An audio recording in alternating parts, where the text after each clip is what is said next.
Tonight on the Bayou Breakdown, LSU football's ugly but effective performance against Louisiana Tech, a retired Baton Rouge man makes history playing a role in game day, and how a polemic decision could affect the Formula One championship. All that and more, the Bayou Breakdown starts now.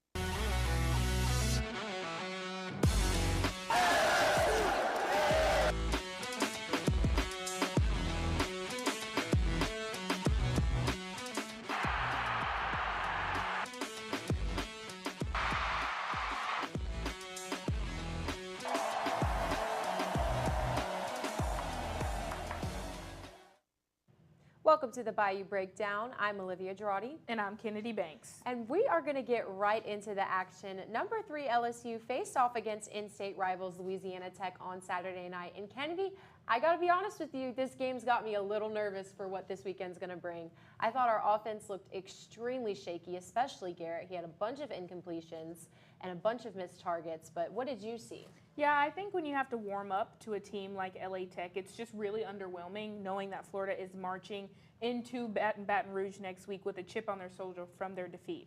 Right, and I think the best way we can classify that win is ugly but effective. Tiger TV's Andon Brabham was in Tiger Stadium to recap what turned out to be a slugfest in Death Valley. Coming off of a Week 1 win over Clemson, LSU would look to ride the wave into Death Valley. And with 100,000 fans in purple and gold cheering them on, Tiger fans would not get as much as they would have liked. The Tiger offense sputtering for a majority of the game, unable to break the Louisiana Tech defense down and making this game a slugfest. Something head coach Brian Kelly said came down to coaching. We got to do better. We got to do better because they're good players. Now, they got to go make some plays. We left some plays out there. But this is all us, right? This is coaches and players together. Did not have the kind of performance tonight that we expect from our coaches and players. LSU would rack up over 300 yards of total offense on the night. But outside of Nick Anderson's first touchdown as a Tiger, LSU would struggle to finish off their drives. It wouldn't be all bad for LSU, however, as for the second week in a row, the Tiger defense would show up in a big way, forcing the Bulldogs to punt on every one of their first 8 drives. However, a coverage bust from the Tigers would lead to a Tech score and a sour taste in the defense mouths. Obviously, we had our moments, but it just leaves a sour taste in your mouth when you're playing a good game and then you go out and have mental busts all over the field. I mean, just kind of unacceptable for us to go out there and finish the game the way we did. While the Tigers may hang their heads Saturday night, they don't have long to be upset. I need to get over it. I need to get ready for Florida because they're going to come in, after what happened this past weekend, and they are going to play their absolute best football. But I told our guys that. They know that. So we'll get back to work on this on Monday. Despite the stop-start performance from the Tiger offense, LSU now looks ahead to rival Florida, who entered Death Valley with the first gold game since 2017. For Tiger TV Sports, I'm Andon Brabham. A tough game for Tiger fans to watch, but a win is still a win nonetheless. Head coach Brian Kelly spoke to the media earlier today as he's moving on to prepare for the matchup against the Florida Gators on Saturday. To our fan base, we need you this weekend. And then we'll provide the standard in terms of how we need to play. It's a really good football team we're playing in Florida, and we know that. It starts with their quarterback.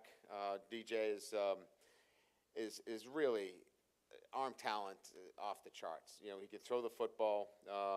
He's a guy that when you look at quarterbacks in this league, he has elite talent. One of the biggest stories of the week also happened on Saturday, coming from the Golden Band from Tigerland. Reporter Gia Percarella is outside the LSU Band Hall to tell us more about this amazing story. Gia? Thanks, Kennedy. More than 40 years after most band members are making their first steps on the field, LSU's newest tuba player is coming back to college and pursuing his dreams while encouraging others to do the same. 66-year-old freshman Kent Broussard made his debut as the Tiger Band's newest tuba player on Saturday, and he received a very warm welcome. I brought it up to the family, said, you know what, I think I want to join the Tiger Band. And I said, like an old band? Or he said, no, the real band. And I said, and by the way, I am serious whether or not you believe it or not. Playing the tuba is actually nothing new for Kent. In the 1970s, he played in Strawberry Stadium at Southeastern, where he eventually ended up meeting his wife. The couples always enjoyed going to LSU football games, and Kent often wished that he could be suited up in purple and gold, playing those magical 4 notes. Then life gets in the way. I'm a dad, married. How am I going to be successful in your job, but at the same time have an opportunity to do things you want to do? After the Broussards' house flooded twice in Laplace due to hurricanes, they decided it was time to move to Baton Rouge, and Kent was one step closer to fulfilling his dream. The next thing was for me to acquire a sousaphone or two, and so I went online. It's hard to find one that's reasonably priced, that's in okay to good playing condition. Go Tigers. Fast forward, after a couple years of planning, training, and mentoring, Kent fulfilled his longtime dream, and he hopes that he can inspire others to do the same. My only failure, and everybody else's failure, is just not trying, right? And you might not succeed, but you got to try. Wow, such an inspiring story. Back to you guys at the desk. Coming back to the action of this weekend in college football, number 15 Michigan faced off against number 18 Oklahoma in Norman.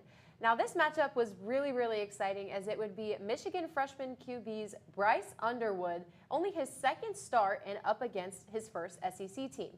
Now he didn't do great, especially compared to John Mateer, who had 270 passing yards, 1 passing touchdown, and 2 rushing touchdowns, compared to Underwood's 2 carries for -5 yards. And after the break, stay tuned for some fantasy football advice after a rough week for many fantasy football enthusiasts. I'm sorry, y'all, that was my fault. No, it's okay.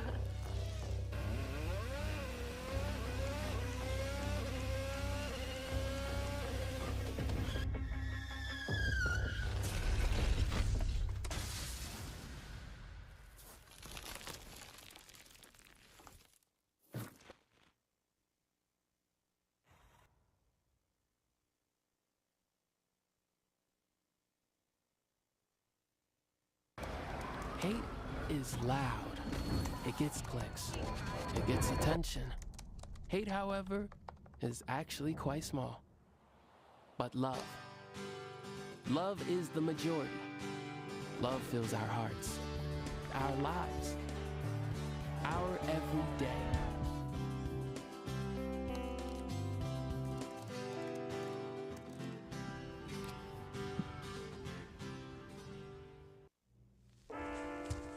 There are a lot of temptations facing young people today, like electronic cigarettes and skateboarding.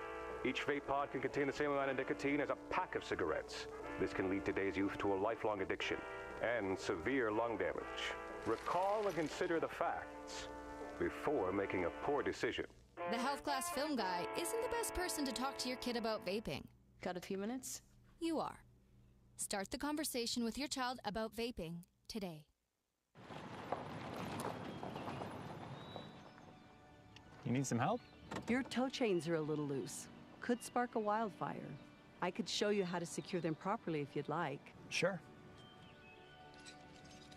Thanks a lot. Anytime. You should check out SmokeyBear.com. They've got a bunch of tips on wildfire prevention. Only you can prevent wildfires. I'm an extra. The NFL season is back. We started strong with 2 games before Sunday. The Chargers beating the Chiefs in Sao Paulo, Brazil, and the New Orleans Saints have started their 2025 season. Now, as a Saints fan, I can say I wasn't as disappointed by this game as I expected to be. Spencer Rattler actually looked solid. He went 27 for 46, 214 yards, although he had no touchdowns, also no interceptions. Alvin Kamara still doing Alvin Kamara things. I mean, look at this guy. How can you not love him? The Saints did commit 13 penalties for 89 yards, but you know what? I will take it over a terrible defensive performance. And moving on into Baltimore with the Buffalo Bills, or moving into Buffalo with Baltimore and the Ravens. Josh Allen played another great game, 33 for 46, 424 total yards, just himself, 2 rushing touchdowns. I mean, Matt Prater made the game-winning field goal. He signed to the Bills on Thursday. Some players said they thought he was a coach because he just does not look like your average NFL player, but he showed he can do it just as good as the rest of them. Incredible start to the season. Talking about the NFL, I saw you had a rough start in our fantasy football league. Yeah, it was a bit complicated start of the season for me. I had A.J. Brown in my starting lineup, and I thought I was locked down with that, but needless to say, he didn't give me the points I needed. And also, my backup quarterback, Justin Fields, ended up scoring more points than my starter, Jaden Daniels, so it was a bit of a hectic weekend, but I saw you didn't do much better, Kennedy. Yeah, nope, I also lost. Very underwhelming for me. I thought I had a lockdown roster going into this weekend, but that's why we brought reporter Jonathan Salazar in to give us the best advice for fantasy football. Jonathan? Welcome to an all-new segment called the Fantasy Formula. My name is Jonathan Salazar, and let's get right into week 1 of football with the top fantasy performers of the week. Garrett Wilson showed that he can be a wide receiver 1 with Justin Fields throwing him the ball. He was drafted as the wide receiver 18, and he fell in drafts because the Jets' offense was supposed to suck. Shockingly enough, the Jets' offense looked great. The run game looked great, so it opened up the receiving game for Wilson, and that Ohio State connection should put up a lot of points this season. Next, Quentin Johnston. Johnston went undrafted in a majority of leagues, so he is available and needs to be picked up now. He scored 2 touchdowns on 5 catches with 7 targets. And Johnston is more known for his horrible hands, and the situation for him only got worse this offseason as they brought in more target competition. Despite all of that, he had a great game leading his team to the win. And with his size and frame, I expect him to be a prime end zone threat for Justin Herbert. On the other side, the top 10 receivers did not show up this week. Overall, number 1 pick Jamar Chase had a pedestrian week, finishing with just 4 points. The Bengals' offense did not look like themselves at all, and fellow quarterback Joe Burrow had only 8 points. If he's going to repeat as wide receiver 1, he needs to see more than 5 targets. Same thing with A.J. Brown. 1 catch and 8 yards is just not going to cut it. Having Saquon doesn't help his case either, and the Eagles' run game looked good against the Cowboys, so Brown just ran into a bad game script. Finally, this week's top waiver ads are Harold Fannin Jr. and Daniel Jones. Fannin led the Browns with 9 targets, and the Browns will be throwing a lot, so with Fannin being used all over the field, he is one of my top waiver ads. Daniel Jones had a historic performance, going 7 for 7 on scoring drives, and I would pick him up if my QB1 was someone like Goff or Tua. In tonight's matchup between the Bears and the Vikings, be on the lookout for wide receivers Justin Jefferson and DJ Moore. They should be the focal points of their team's offense. After the break, we take a look at the U.S. Open, where history was made.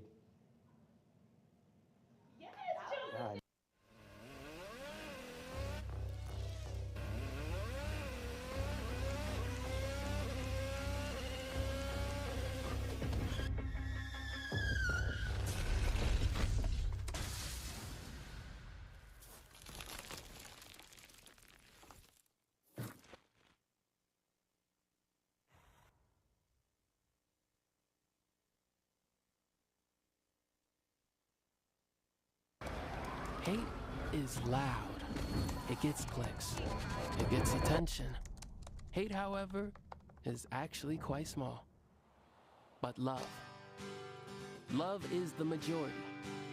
Love fills our hearts, our lives, our everyday.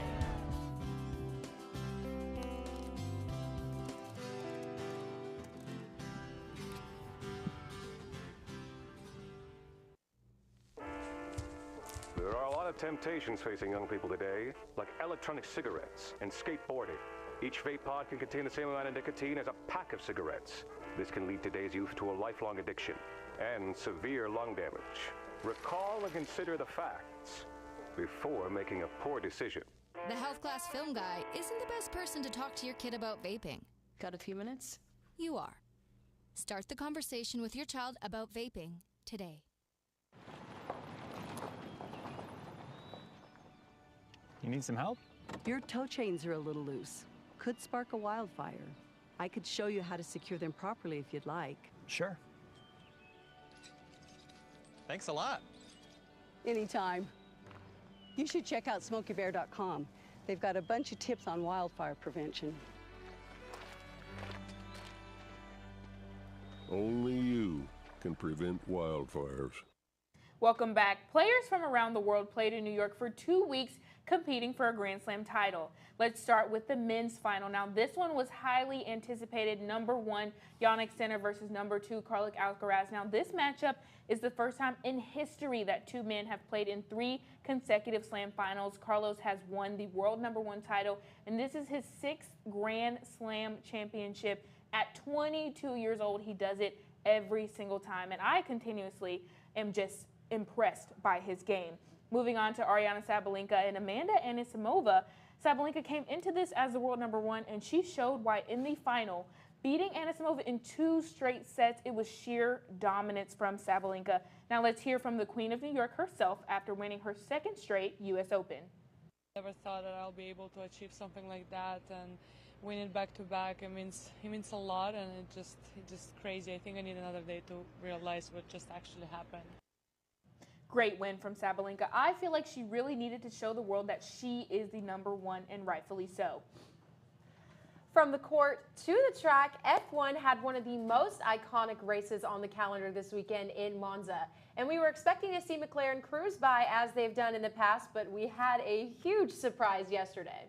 Yeah, going into this race, you kind of knew that Max Verstappen was on a dominant run. He set the fastest lap in quali, but he just made a bit of a mistake here. He goes off track, had to give the place back to Lando, and then it becomes a whole thing, right? Right, and then the major story out of this was that McLaren pit stop turned wrong. Lando had a 6-second pit, put Oscar out in front, and then they made the team decision to have Lando pass Oscar and take that P2 position. What were your opinions on that? You know, I honestly agreed with it. I don't have anything to say. I think that's a little crazy. But after the break, we'll tell you all about our picks for today's Monday night game between the Vikings and the Bears. What? What? But what?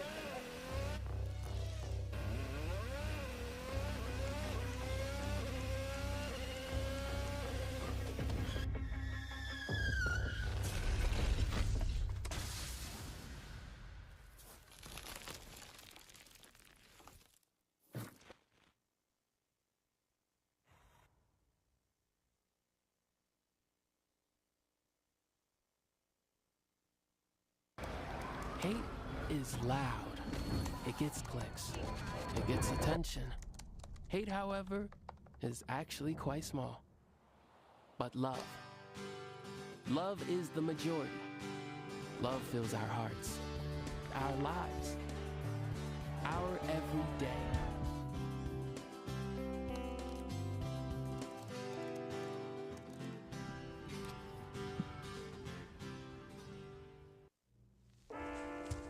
There are a lot of temptations facing young people today, like electronic cigarettes and skateboarding. Each vape pod can contain the same amount of nicotine as a pack of cigarettes.